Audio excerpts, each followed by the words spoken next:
I'm Angela Sutton, 34, a tech founder who built an education startup from nothing in San Francisco. My grandfather, my rock, passed away 6 months ago, leaving a hole nothing could fill. He was my biggest cheerleader, the one who believed in me when my family didn't. Last weekend, my sister invited me to a family dinner at her house in Austin, Texas, claiming she wanted to reconnect after years of distance. I walked in hopeful, clutching a file of evidence I'd spent months gathering, but the night turned ugly fast. At the dinner table, my sister stood, grabbed a glass of water, and poured it over my head, sneering. "You've got 5 minutes to leave my house." My parents clapped, their eyes gleaming with approval. As my aunt sat silent, I wiped my face, smiled coldly, and pulled a thick stack of documents from my bag. "Well then," I said, my voice steady, "you've only got 5 minutes left to pray." What happened next shattered our family forever, exposing a betrayal I never saw coming. I'd uncovered secrets they thought were buried, and that dinner was my chance to turn the tables. If you've ever been betrayed by family, drop your story in the comments. I'm curious where you're from and how far this story is spreading. Growing up in Austin, my grandfather was my rock after my parents' divorce when I was 8. Grandpa Melvin owned a small coffee shop downtown, a spot where locals gathered for strong brews and stronger conversations. He stepped in as the father figure I needed, teaching me about business while I helped behind the counter. Weekends meant stocking shelves or experimenting with his old computer in the back room. That's where I fell in love with coding, dreaming up ways to make the shop run smoother, like an online ordering system for regulars. My sister always took a different path. She was the star student, acing tests and winning design awards in school. But she carried this quiet resentment. Grandpa Melvin would praise my tech ideas during family visits, saying, "Angela sees the future, that's a gift." But Brandy scowled, whispering to Mom, "He always overlooks the older child, clearly biased." She'd force a smile, but her eyes showed jealousy.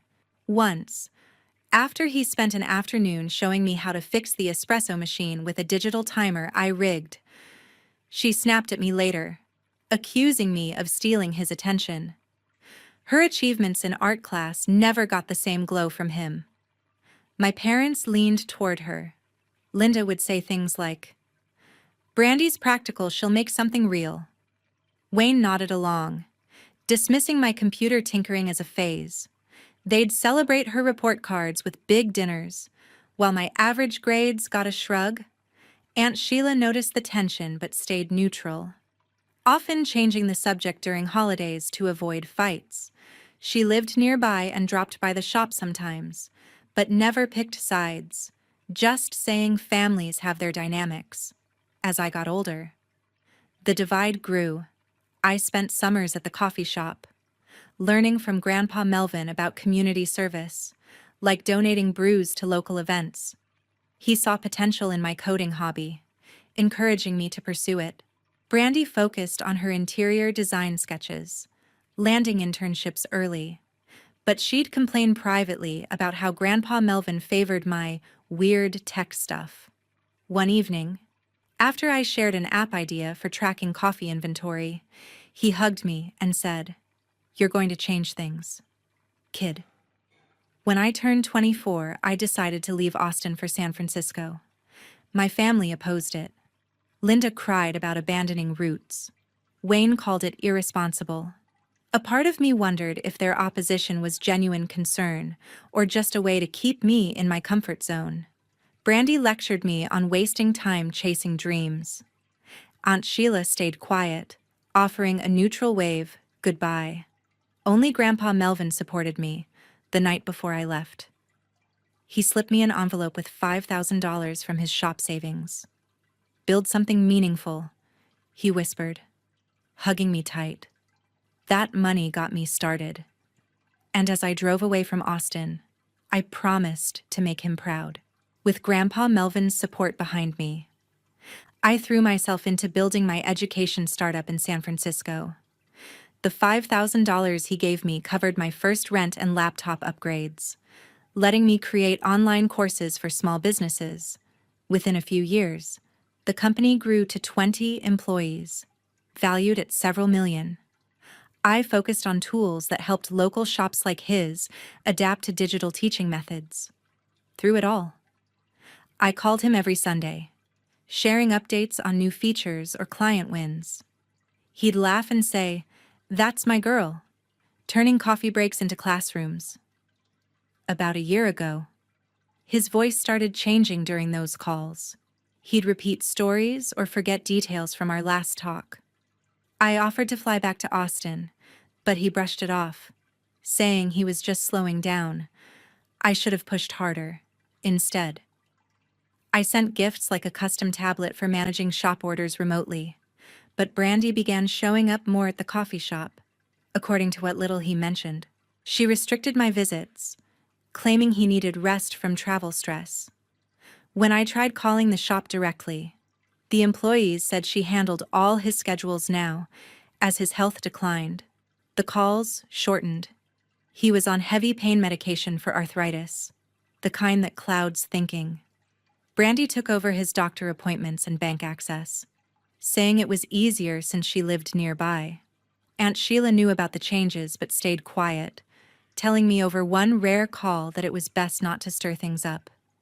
6 months ago, the devastating news came Grandpa Melvin had passed in his sleep.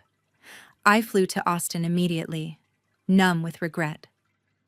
The funeral was packed with locals who'd loved his shop. Brandy organized everything, speaking about his community dedication with perfect emotion. Our parents beamed at her. Nobody asked me to say a word. At the lawyer's office for the will reading, the shock hit. Grandpa Melvin had left the coffee shop entirely to Brandy. It made no sense. He'd always talked about it being my inheritance, with ideas I'd shared for online expansions. The document was amended just weeks before his death, during his heaviest medication period. Brandy's face tightened when I questioned it, saying he'd realized she was the one present daily. Linda and Wayne nodded agreement. The lawyer confirmed it was legal, but something felt off. I left Austin confused, my grief turning to suspicion. Back in San Francisco, I couldn't let it go. I hired a private investigator specializing in elder cases. Over the next few months, the pieces emerged. The PI accessed medical records showing Grandpa Melvin's confusion spiked on the will signing day, right after Brandy skipped his clarity meds. Emails between her and Todd revealed plans to sell the shop for condos to cover their debts. Aunt Sheila had witnessed some restrictions but hid it, admitting to the PI she thought it kept peace. I gathered everything: records, emails, employee statements, preparing for confrontation. The truth was clear: they'd taken advantage when he was most vulnerable. The PI's work didn't stop there. Over the following weeks, he dug deeper into Grandpa Melvin's final months, focusing on any unusual communications. One breakthrough came from a voice recorder I'd given Grandpa Melvin years ago for noting shop ideas. The PI recovered several entries where Grandpa Melvin sounded clear but concerned. In one from 3 months before his death, he noted Brandy's frequent visits and her pushing to update his will. "She keeps saying Angela's too busy in California to care about the shop," he said, his voice steady. "But that's not true. Angela's ideas would modernize this place without losing its heart." Another entry captured his confusion about Brandy's attitude. "Brandy seems upset whenever I mention Angela's success. Today, she snapped that Angela doesn't deserve the shop since she left Austin. I don't understand my girls building something big."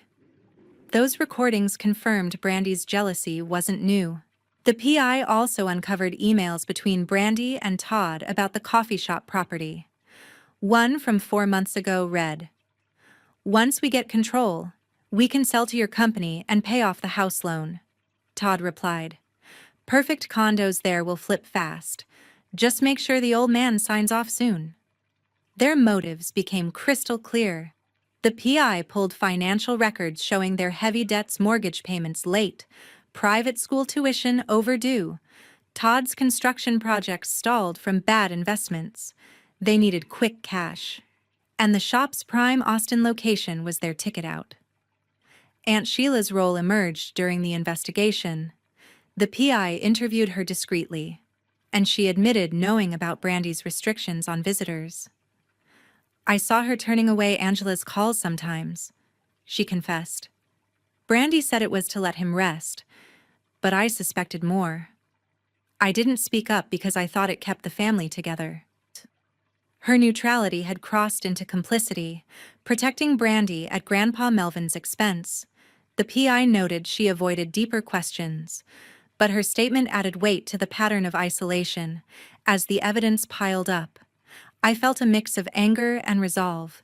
The PI confirmed Brandy had been at every doctor visit in those last weeks, even suggesting stronger pain meds that fogged Grandpa Melvin's mind. Employee statements from the coffee shop described her taking over finances abruptly, right around the will change. I compiled everything: recordings, emails, debt records, Aunt Sheila's admission into a secure file, with the truth in hand. I knew confronting them at Brandy's dinner would be my moment. I booked a flight back to Austin, ready to expose what they'd done. I landed in Austin, my stomach tight with anticipation, clutching the file of evidence I'd prepared. Brandy's house in an upscale neighborhood screamed success, a sleek, modern design with a manicured lawn and a shiny SUV parked out front. I rang the doorbell, the weight of my discoveries pressing against my chest.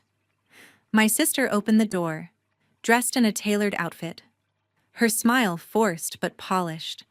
She led me to a dining room where a polished oak table was set for 5. Linda and Wayne sat stiffly, their faces a mix of unease and expectation. Aunt Sheila gave a small nod, her expression unreadable. As we sat down, the air felt heavy, like a storm waiting to break. The meal began with small talk weather, my San Francisco life carefully avoiding anything real. Then Brandy cleared her throat, her eyes sharp with purpose. "We've made a decision," she announced, glancing at Todd for support. "The coffee shop's land is too valuable to just sit there. We're selling it to Todd's company for a condo development. It's the smart move." A part of me wondered if this was truly smart for the family, or just a way for her to assert control. My fork froze midair. Grandpa Melvin's shop, the heart of Austin's community, reduced to a quick profit. I set my fork down, keeping my voice even. That shop's been thriving for decades. Grandpa wanted it preserved, not torn down. Brandy's smile tightened. "You're not here, Angela. You don't get to decide what's best." Todd chimed in, his tone smug. "The market's hot condos will bring in millions." I pushed back, my voice rising slightly. "Millions for who? To cover your debts." Linda cut in, her voice sharp. "Don't be selfish. Brandy's thinking of the family." Wayne nodded, adding, "It's practical. Progress." I wondered if they truly cared about Grandpa's legacy, or if they were just seeing the financial gain. Aunt Sheila stayed silent, her eyes fixed on her plate. The room crackled with tension as I pressed on. "Grandpa's legacy isn't your ATM. He trusted me with that shop." Brandy stood abruptly, her face flushed. "Trusted you? You left him for California." She grabbed a glass of water and dumped it over my head, the cold liquid dripping down my face. "You've got 5 minutes to leave my house," she snapped, her voice venomous. Linda clapped, her eyes gleaming with approval. Wayne joined in, a slow clap that echoed her support. Aunt Sheila didn't move, her silence deafening. I wiped my face, my pulse racing but my resolve firm. They thought they'd humiliated me, that I'd slink away. They were wrong. I wiped my face, water dripping from my hair. But I kept my composure. The room hung in stunned silence as I reached for my bag and pulled out the thick file. "Let's see what the truth looks like," I said calmly, slamming it on the table. Brandy's triumphant smirk faded when she saw the label. I flipped it open, starting with the medical records. These show Grandpa Melvin's confusion peaked on the day he signed the new will. Heavy pain meds, skipped clarity doses right after you. Brandy took over his appointments. Brandy's eyes widened. "That's not—" I cut her off, pulling out the next page. "And here's the voice recorder I gave him. Listen to this entry from 3 months before he died." I played it, Grandpa Melvin's voice filling the room. "Brandy's pushing hard about the shop today. Says Angela doesn't deserve it since she left. But Angela's ideas would keep this place alive." The recording ended, and I watched her face drain of color. "He knew you were jealous, even then." Todd shifted uncomfortably, his confidence cracking. I turned to the emails next. "These messages between you and Todd plan the sale before Grandpa Melvin was gone. Once we get control, flip it for condos to cover the loans." You wrote, "Your debts are all here, late mortgage, school fees, stalled projects." Linda gasped, her clapping hands now clenched. Wayne avoided my gaze. Aunt Sheila finally spoke up, her voice low. "I knew about the visitor restrictions. Brandy asked me to back her up, said it was for his rest. I went along to keep peace. But I saw the changes."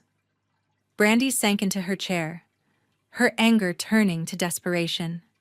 "Please, Angela, we can split it 50-50. Keep half the proceeds or even the shop if you want. We were drowning in bills, the house, the kids' schools." Her voice cracked as she begged, eyes pleading. Todd placed a hand on her shoulder but quickly pulled back. "I wasn't involved in the will stuff," he said, his tone defensive. "My part was just the development after if there's trouble. That's on her." He glanced at his phone, already thinking of his lawyer. The shift was instant. Their united front crumbled into self-preservation. Linda tried to intervene. "We didn't know the details." But I shook my head. "You all enabled it." Wayne stayed silent, his earlier approval gone. Aunt Sheila looked regretful but didn't defend them further. As the evidence sank in, Brandy's pleas grew frantic. Part of me wondered, were they truly this culpable? Or was I exaggerating flaws to cement my victory? "We'll tear up the plans. Just don't go public." I closed the file with a snap. "It's too late. The DA has copies. Expect their call tomorrow." The DA moved fast after I submitted the evidence. Within weeks, they interviewed everyone involved and filed charges against Brandy for undue influence and taking advantage of a vulnerable elder. The probate court acted swiftly, invalidating the amended will based on the medical records and recordings. Grandpa Melvin's original wishes stood. The coffee shop was mine. Taking the keys felt bittersweet as I unlocked the door in Austin. The familiar scent of fresh grounds hitting me like a wave of memories. Brandy's fallout came quick. She took a plea deal to avoid trial, getting probation and community service. Her interior design firm dropped her immediately, citing ethical concerns in their statement. Clients pulled out, leaving her without work. Todd filed for divorce days after the charges hit, claiming he knew nothing about the will changes. His construction company faced scrutiny, with investors bailing over the scandal. Bankruptcy followed within months, his projects grinding to a halt. Linda and Wayne retreated from view. The tight-knit Austin community turned cold once details leaked. Neighbors who'd frequented the shop whispered about their role in enabling it. They lost invitations to gatherings and church events, living isolated in their suburb home. Aunt Sheila called once, admitting her silence had been wrong. But I didn't respond. Her complicity stung too deep. I blocked them all. No more calls, no emails, no ties to that toxicity. It hurt at first, but the freedom outweighed the pain. With the shop secure, I split time between San Francisco and Austin. First, I reassured the employees their jobs stayed safe. Many had served under Grandpa Melvin for years, sharing stories of his kindness. We expanded with my ideas online, ordering for pickups. Community classes on brewing techniques. Locals rallied with a Save the Shop campaign. Donating time for renovations. I added a workshop space for free sessions. Teaching kids about business like Grandpa Melvin taught me. The place thrived, blending tradition with modern touches. Regulars became like family, stopping by for chats over coffee. One evening, a longtime customer said, "Your grandfather would be proud." I nodded, feeling his presence in every cup poured. Cutting off my blood relatives opened doors to this chosen family, built on respect and shared values. The lesson hit hard. True family isn't defined by blood, it's those who honor you without strings. Standing up for justice, even against your own, demands strength but brings clarity. Betrayal may wound, but choosing yourself heals. In the end, I found peace not in revenge, but in preserving what mattered.